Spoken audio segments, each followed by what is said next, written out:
एवं होली उपलक्षे समस्त को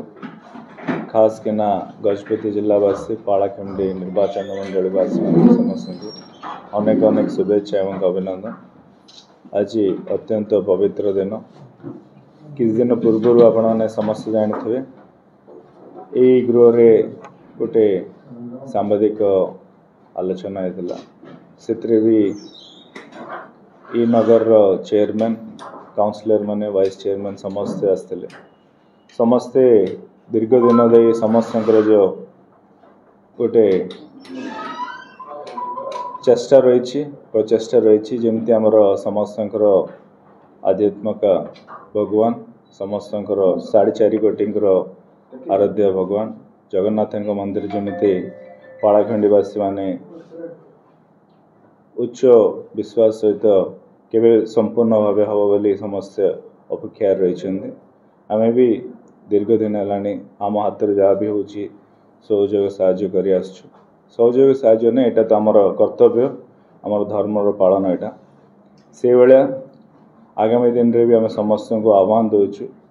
जिते भी भक्तगण अच्छा समस्ते निजे निजे दायित्व नवा निहाती दरकार से भाया आज आम समस्ते पूर्व भी दायित्व नहीं आउ टे संपूर्ण भाव क्या बहुत दिन है ये मंदिर निर्माण टी हो पारनी समस्त चेष्टा प्रचेषा मंदिर आगामी दिन में केमती हम यहाँ समस्त गोटे भाग्य और सौभाग्यर कथा से आम समस्ते काउंसिलर बंधु मैंने आपण मैंने समझ जानते जमी विधायक भाव आमर कि पांठि रोचे से पांठि भगवान सेवाई कि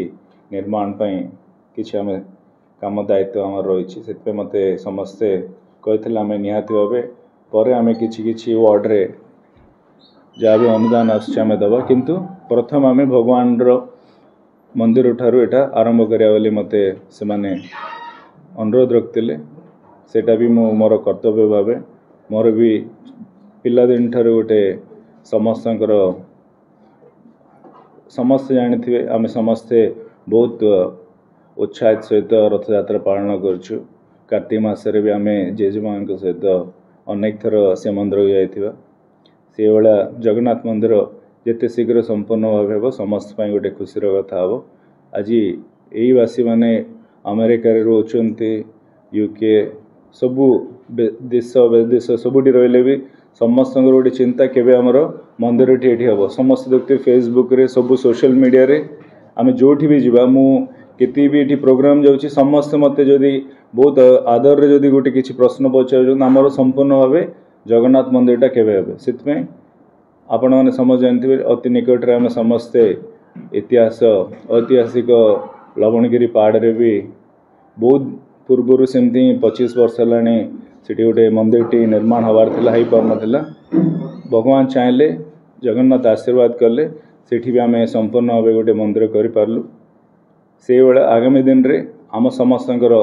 प्रिय गाँ पाड़ाखंडी केमती जगन्नाथ मंदिर हम चेष्टा प्रचेषा आपण मन समस्त सहयोग हवाक जाऊँ धरिकी जहाँ भी